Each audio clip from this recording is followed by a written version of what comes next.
Time to talk winners and losers on Wall Street with financial expert Rob Black joining us now to help us understand what we're seeing. And what I'm seeing right now, Rob, is Brent crude up at $113 a barrel this morning. Keeps climbing. Yeah, I think it hit a high of 116 at one point in the last 24 hours. But as of 7:30 this morning, a couple hours ago, it was down about 107. So it's slipping a bit, which is positive. We're expecting oil to continue to head higher as Russia and Ukraine stay at war. As that situation slips, when it does, hopefully, fingers crossed, sooner than later, we should see oil pull back and help the economy. But right now, it's a headwind to the economy on higher gasoline and fuel, transportation, and even running things like factories take a lot of oil. Jobless claims this morning were good. The big number is going to come out tomorrow. I care more about tomorrow's data on jobs than I do about the economics right now of what's happening in Russia and Ukraine. I know that sounds a little crass, but when Americans are employed, it helps the economy. When the economy is working, it helps the stock market.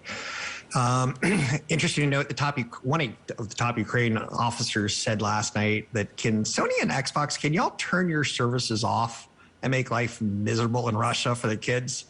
I found that to be one of the, did that just happen during a war? Wow. And the answer is yes, it did. And Amazon's closing 68 physical stores, which have popped up like bookstores.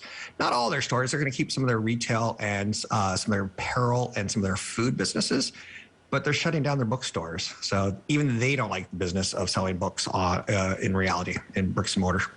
That's fascinating. Yeah, these sanctions, that bit about, PlayStation, Sony, all that stuff, it's to try and impress upon, the people of Russia, I guess, that the decisions made at the Kremlin do have effects on them as well, even if they sound trivial, like your PlayStation won't work. But for a lot of people, that's their only hint that something's going on in that country. If you were to take a joystick out of my son Zach's hands right now, he would probably go to war. Yeah, he would be wouldn't be too happy. Angry and that kind of frustrated. So I see where they're going now with that, if that makes any sense. The youth will rise if the youth are bored and have idle time on their hands. I guess. Well, speaking of games, the second story is kind of interesting. Netflix, for what, the second time now, buying another game developer, huh?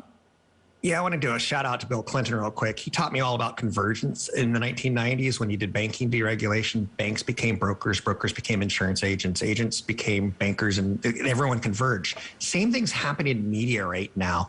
Epic Games, who makes Fortnite, just bought a company called Bandcamp that does music online. So games are getting into music. Movies have always had arcades. You and I grew up going to the movies during the summer and asking mom for a roll of quarters and playing Tron. Then we'd see the movie Tron. So there's some natural synergies there. But Netflix bought a company that does Stranger Things games, a Witcher game, a Walking Dead game, of which they're all featured on Netflix. So Netflix locked up The Walking Dead for 10 years. So they're going to make video games on it, thinking if Rob likes that intellectual property of zombies, then he may want to play the game. Maybe we'll get $1 more a month from him, turn in his subscription from $14 a month into $15 a month. You get the idea. It's all about average ticket prices, keeping eyeballs, creativity. It's a $180 billion industry, the business of video games, and Apple and Amazon are staking polls at right now as well. Not just Take-Two, not just Electronic Arts and Activision and Microsoft and Sony, but Netflix is getting into gaming, as is Amazon and Apple. Apple's big into gaming already. Fascinating. All right. Ran out of time, Rob. Thank you as always. We'll chat with you again on Monday. And don't forget to send Rob your suggestions now for what you'd like him to talk about, and he'll prepare something for you. Facebook, Twitter, reach him there. Email him directly, rob@robblack.com. Have a good weekend, Rob. See you next week.